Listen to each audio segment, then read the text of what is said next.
ঝর্ণা বুকে যখন তখন পাগল ভেঙে ঠোঁটের ধারে বৃষ্টি শেষে হঠাৎ জীবন রামধনু ওই আকাশ পারে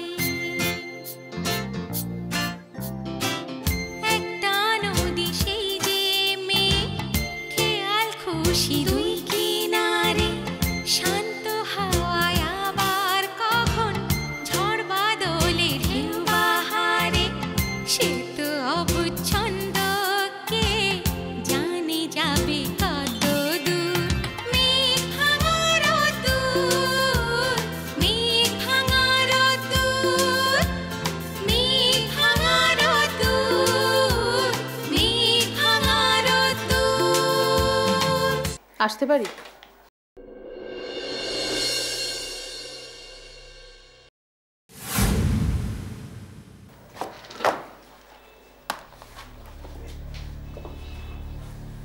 আপনি আমার অফিসে? কি ব্যাপার? হ্যাঁ, দেখতে এলাম আমার ভাবি বৌমা তার নিজের অফিসে কি করছে। মেয়ে এলেন বাবার দোসর হতে। হ্যাঁ, হবই তো। আমরা হব সবার সেরা আর বাকি সবাই ফ্ল্যাট হয়ে যাবে, তাই তো বাবা? That's like my torture. কিন্তু এসব হাসি ঠাট্টা করলে চলবে? কত কাজ আছে জানো না? হ্যাঁ, কি কাজ? তুমি বলো কি কাজ আছে, তুমি খালি বলো, দেখো তারপর আমি কিভাবে ফলো করছি কাজগুলো। আরে বাবা, তন্ময়ের বাড়িতে তো একবার যেতে হবে ওর মার সঙ্গে কথা বলতে। তন্ময়ের বাড়িতে যেতে হবে? আচ্ছা তুমি বলো কবে? তুমি বলো কবে যাবে, সেদিন যাবো। কি কাল যাও না তোমরা? কালকেই ভালো হবে না?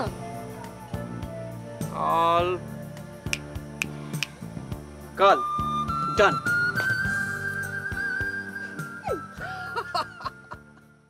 আপনাকে যে কি বলে ধন্যবাদ দেবো ম্যাডাম? না, আমাকে তোমায় ধন্যবাদ দিতে হবে না। আমি এই ধন্যবাদের কোনোভাবেই প্রাপ্য নয়। যদি সত্যি কেউ ভাগিদার হয়ে থাকেন এই ধন্যবাদের, তাহলে সেই মানুষগুলো যারা আমার মুখের দিকে তাকিয়ে নির্দ্বিধায় এতগুলো টাকা তুলে দিয়েছে। এটা আপনার মহানুভবতার পরিচয় ম্যাডাম। তাছাড়া আজকের দিনে পরের জন্য কেউ অত ভাবে না ম্যাডাম। ঈশ্বরের কৃপায় আপনার তো প্রচুর আছে, আপনি তো তাই নিয়ে থাকতে পারেন। তাছাড়া এইসব না করে আপনি থাক, নিজের প্রশংসায় এত শুনতে ভাল লাগছে না আমার। ম্যাডাম, বাচ্চাগুলো আপনাকে দেখলে যে কি করে সেটা আপনি জানেন ম্যাডাম। ঠিক বলেছ, ওদের দেখলে আমার মনটা কেমন ভরে ওঠে জানো। কি নিষ্পাপ মুখগুলো, তাই না? কিন্তু কি ভাবি জানো, যখন এই নিষ্পাপ শিশুগুলো বড় হবে তখন ওদের মনগুলো কলুষিতায় ভরে উঠবে। এই নিষ্পাপ শিশুগুলো যেন কোথাও না কোথাও কিভাবে একটা ভয়ঙ্কর হয়ে উঠবে। আমার তোমার কাছে একটাই অনুরোধ, তুমি ওদের এমন শিক্ষা দিও যাতে সমাজের কোনো কলঙ্ক ওদের ছুঁতে না পারে। আমি তোমার কাছে হাত জোর করে বলছি, ওদেরকে ভালো শিক্ষা দিও। নিশ্চয় দেখবো ম্যাডাম, আপনার আশার স্বপ্ন যাতে বিফলে না যায় আমি আমার যথাসাধ্য চেষ্টা করবো ম্যাডাম। আচ্ছা, অনেক দেরি হয়ে গেছে, আমি বরং যাই, আর তুমিও চলে যাও। আপনি একা যেতে পারবেন ম্যাডাম? হ্যাঁ বাবা, যেতে পারবো, কিচ্ছু হবে না। বড় রাস্তায় গাড়িটা দাঁড়িয়ে আছে, আমি ঠিক চলে যাব। আমার মনে হয় তোমার সময় নষ্ট না করে এখনই বেরিয়ে পড়া উচিত। কিন্তু আমি কি একটু আপনাকে... না, আমাকে এগোনোর কোনো প্রয়োজন নেই, তুমি যাও। তোমার যদি দেরি হয় বাচ্চাগুলোর খেতে দেরি হয়ে যাবে, তুমি চলে যাও। ওকে ম্যাডাম, আমি আসছি ম্যাডাম। আপনি সাবধানে যাবেন কিন্তু। আমার কথাটা তুমি মনে রাখবে। আচ্ছা ম্যাডাম, ওকে, আসছি ম্যাডাম।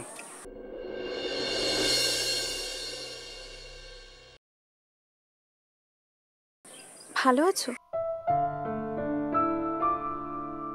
চলে যাচ্ছে? থেমে যে নেই সেটা তো বুঝতেই পারছি। চলাটাকে কি সবসময় ভালো থাকা বলে মিষ্টি? কিন্তু থেমে গেলে যে জীবনটাই শেষ হয়ে যাবে তন্ময়। আর মনে আছে, তুমিই তো বলতে যে এগিয়ে চলাই হলো জীবনের মূল মন্ত্র, তাই না? ঠিক, কিন্তু এই যে এগিয়ে চলা কথাটা বলাটা যতটা সোজা, করাটা ততটাই কঠিন। অ্যাকচুয়ালি আমরা কোথায় যাচ্ছি, কেন যাচ্ছি, কি জন্যে যাচ্ছি, এটা জানাটা খুব জরুরি। একটা কথা বলবো তোমায়? বলো। তোমার জীবনের লক্ষ্যটা কি? তুমি কি সেটা চেনো? আই মিন, তুমি কি জানো যে তুমি যে রাস্তাটা চলছো সেটাই ঠিক, সেটাই তোমার লক্ষ্য? I am not sure. আমি এই মুহূর্তে তো কিচ্ছু বলতেই পারবো না। কেন?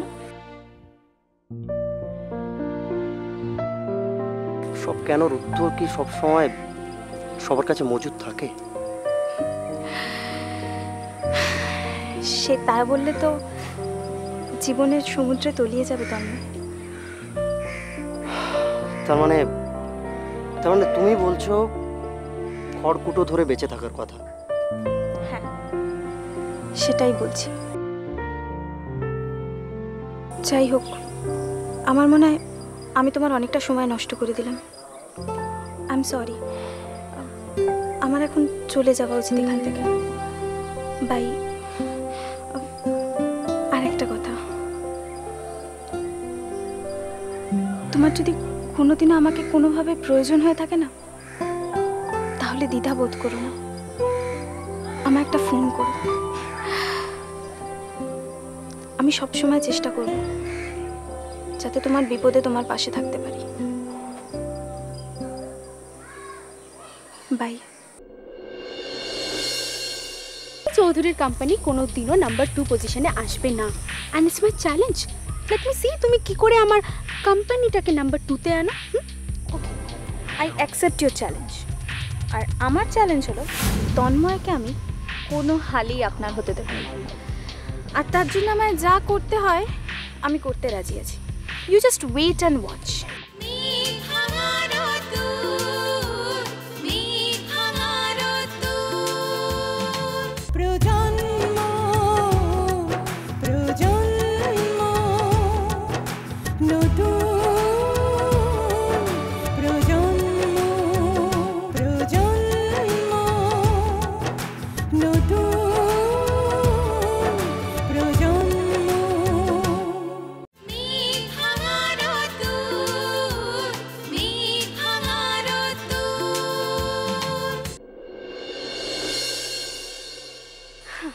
সো মিস রিমি চৌধুরী, সোজা পয়েন্টেই আসা যাক, রাইট?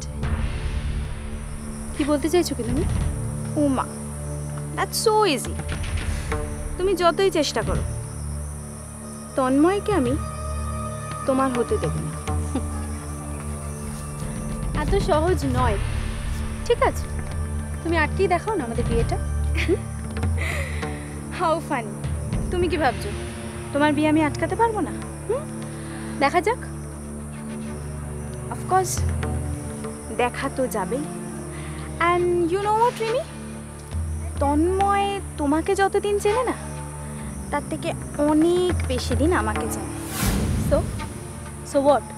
সো ওর সাথে আমার একটা অতীত আছে, মেবি তুমি ওটা জানো। পাস্ট। কিন্তু এই পাস্টটা থেকে কি কোনো লাভ হলো? এত দিনের চেনা, তাতেও তো মনটা জয় করতে পারলে না, আর দুদিনের আমি এসেই মনটা জয় করে নিই। সবসময় আমরা যেটা দেখি না সেটাই যে আলটিমেট, তার তো কোনো গ্যারেন্টি নেই না। And you know what, life is so unpredictable. Really? তার মানে তুমি বলতে চাইছো কি তন্ময় তোমাকে লাইক করে?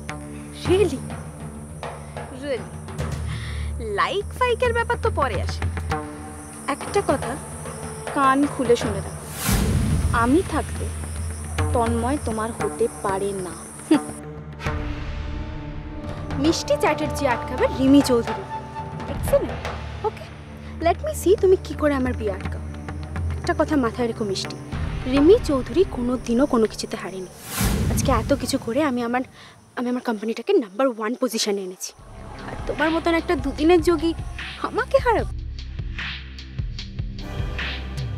আমি আপনাকে আগেই বললাম না যে life is so unpredictable and nothing is permanent. কখন যে তন্ময় আপনার হাত ফসকে যাবে এরম হবে না, আপনি নিজেও বুঝতে পারবেন। But you know what, Tanmay is permanent to me, okay, and Tanmay will be permanent. তোমার কাছেও কোনোদিনও যাবে না। He will never be permanent to you. দেখোই না কে যেতে, আর কোম্পানির নাম্বার 1 পজিশন সেটাও তো টেম্পোরারি হতে পারে না। নেভার। রিমি চৌধুরীর কোম্পানি কোনো দিনও নাম্বার 2 পজিশনে আসবে না, and it's my challenge. Let me see তুমি কি করে আমার কোম্পানিটাকে নাম্বার 2-তে আনো। Okay, I accept your challenge. আর আমার চ্যালেঞ্জ হলো তন্ময়কে আমি কোনো হালেই আপনার হতে দেবো না, আর তার জন্য আমায় যা করতে হয় আমি করতে রাজি আছি। You just wait and watch. Okay fine, I will wait and watch. তুমি একটা কাজ করো, তুমি বরঞ্চ রিমি চৌধুরীর কাছ থেকে আরেকটা চ্যালেঞ্জ নিও। ফার্স্ট চ্যালেঞ্জ তো তোমার আমার কোম্পানিকে নাম্বার 2 করা, আর সেকেন্ড চ্যালেঞ্জটা বরঞ্চ নিয়ে নাও তন্ময়কে আমার হাত থেকে নিয়ে নাও। Then let me tell you one thing, আপনার এই দুটো চ্যালেঞ্জই আমি অ্যাকসেপ্ট করছি। হ্যাঁ, শুধু অ্যাকসেপ্ট করছি না, জিতেও দেখাবো। বিকজ আমি কখনো হারতে শিখিনি। Let me one second remember you, Rimi Chowdhury কিন্তু কোনোদিনও হারিনি, তাই তুমি এটা এক্সপেক্ট করো না কি রিমি চৌধুরী হারে। আর ফাইন, তোমার সঙ্গে আমি বেকার এইসব জিনিস নিয়ে ঝগড়া করতে চাই না। ইটস বেটার কি তুমি আমার চ্যালেঞ্জটাকে অ্যাকসেপ্ট করো আর এখান থেকে চলে যাও। No no no, let me go. হ্যাঁ, লেট মি গো, কারণ তোমার সঙ্গে এরকম একটা অদ্ভুত জায়গায় দাঁড়িয়ে কথা বলা থেকে আমার কোম্পানি থেকে কাজ করাটা অনেক ইম্পর্টেন্ট হবে। Of course you can go, but remember my challenge and I am going to win this one. Let's see, by.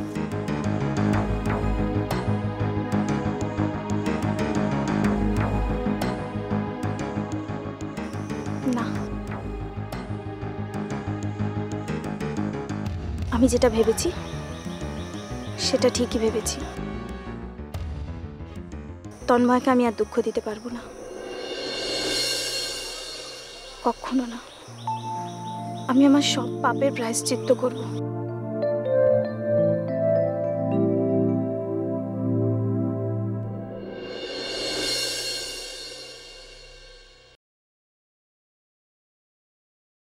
নমস্কার। আরে আসুন আসুন, প্লিজ বসুন। আপনাকে ব্যস্ত হতে হবে না, ব্যস্ত হতে হ্যাঁ ঠিক আছে, বসুন। ভালো আছেন তো? আপনারা? আমরা ভালো আছি। এখন তো আমাদের সবাইকেই ভালো থাকতে হবে, কি বলুন? সবই ঈশ্বরের কৃপা, তিনি চাইলে সবাই ভালো থাকবে, সবার ভালো হবে। আপনি একদম ঠিক বলেছেন। এই আমাকেই দেখুন না, আমি কি কোনোদিন ভেবেছিলাম আমার এই হাতটাতে আবার সার ফিরে পাবো? একেবারে পঙ্গু হয়ে গেছিল, আমি সত্যি কোনোদিন ভাবতে পারিনি, বিশ্বাস করুন। কিন্তু ঈশ্বরের কি অসীম কৃপা বলুন তো, আমি আমার এই হাতটাতে আবার সার ফিরে পেলাম। আর এইসবের জন্য কার অবদান বেশি জানেন?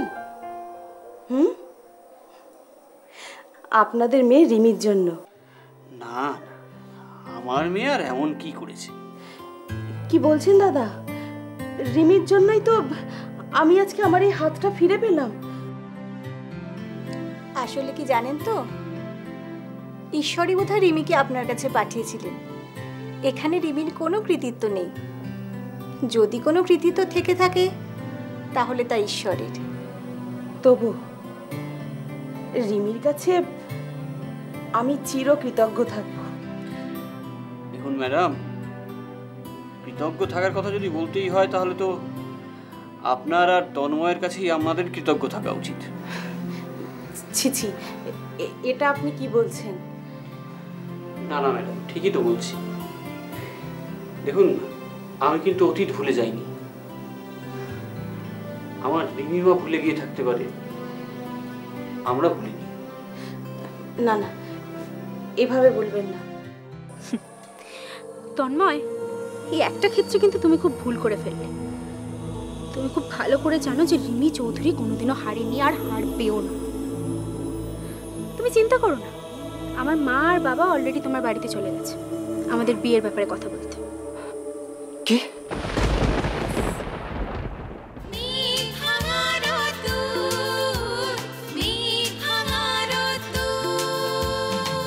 এলো ঘোষাল মশাই, কিছু বলুন। নিজের বংশকে কলঙ্ক মুক্ত করতে আপনার কাছে কোনো প্রমাণ আছে? চাটুর্যদের অপমানের পর এই গ্রামে থাকলে আত্মহত্যা ছাড়া আর কোনো পথ নেই।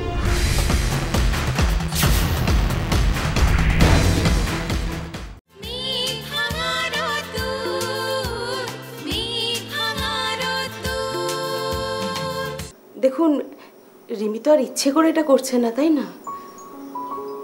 ও নিজের স্মৃতিটা ফিরে পাওয়ার জন্য আমরা ওর স্মৃতি থেকে মুছে গেছি। কিন্তু তার বদলে একটা খুব ভালো জিনিস হয়েছে, রিমি তার বাবা মাকে খুঁজে পেয়েছে, ফিরে পেয়েছে আপনাদেরকে, তাই না? কিন্তু ও যখন আপনাদের কাছে ছিল তখন তো আপনারা ওর কোনো ত্রুটিই করেননি। কোনো মা কি তার নিজের মেয়েকে কোনো ত্রুটি করে রাখতে পারে? কিন্তু ভাগ্যের কি পরিহাস দেখুন, যে মেয়েকে আপনি নিজের মেয়ের মতন আগলে রেখেছিলেন, আজ সেই মেয়েই। ওসব থাক না দাদা। দেখুন, রিমি ভালো আছে, সুস্থ আছে, এটাই তো আমাদের কাছে অনেক। কিন্তু রিমিকে তো এবারে ভালো রাখতে হবে, আর সেটা আপনাদেরকেই রাখতে হবে। কি গো, ঠিক বলছি তো? হ্যাঁ, ঠিকই তো বলেছ। না মানে বলছিলাম যে আপনারা আপনারা ঠিক কি বলছেন বলুন তো, একটু যদি। বুঝিয়ে বলতে হবে, তাই তো? হ্যাঁ হ্যাঁ ম্যাডাম, আমি আপনাকে বারবার বোঝানোর চেষ্টা করেছি, যে নন্দিনীর সঙ্গে আমার শুধুমাত্র বন্ধুত্বের সম্পর্ক, এছাড়া অন্য কোনো সম্পর্ক নেই ওর সাথে আমার। তাই? হ্যাঁ তাই, ও শুধুমাত্র আমার বন্ধু। তার মানে তুমি বলতে চাইছো যে নন্দিনীর সঙ্গে তোমার কোনো রিলেশন নেই? না নেই। তাই তো? ফাইন। তার মানে এটাও খুব পরিষ্কার যে নন্দিনীকে ছাড়া তুমি তোমার লাইফে কাউকে নিয়ে ভাবতে পারো না। অবশ্যই পারি। পারো? Then that's like a good boy. তার মানে তুমি বলতে চাইছো যে তোমার যাকে ভালো লাগবে, তোমার যাকে ভালো লাগবে তুমি তাকেই তোমার জীবন সঙ্গিনী করবে, তাই তো? Absolutely correct you are. Tanmoy, আমি কেন না? কেন তুমি বারবার আমাকে না বলছো? কারণ ম্যাডাম, আপনি মালিক, আমি শ্রমিক। মালিক আর শ্রমিকের মধ্যে কোনো পারিবারিক রিলেশন হতে পারে না। পারে তন্ময়, সব কিছু পারে। রিমি আমাকে ভালোবাসে। আমি এতদিন ধরে যার জন্যে অধীর আগ্রহে অপেক্ষা করেছিলাম,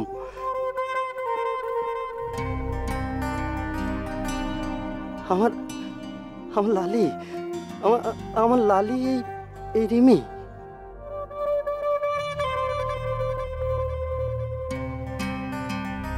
এতদিন বাদে আমি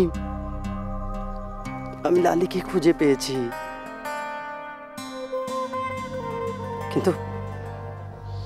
কিন্তু কি করে আমি ওই দিনগুলোর কথা ভুলে যাই বলো তো? যখন তুমি দিনের পর দিন আমাকে অপমান করেছো। কি হলো তন্ময়? তুমি কেন আমার প্রশ্নের উত্তর দিচ্ছ? তোমার মা বাবা আমাদের বাড়িতে।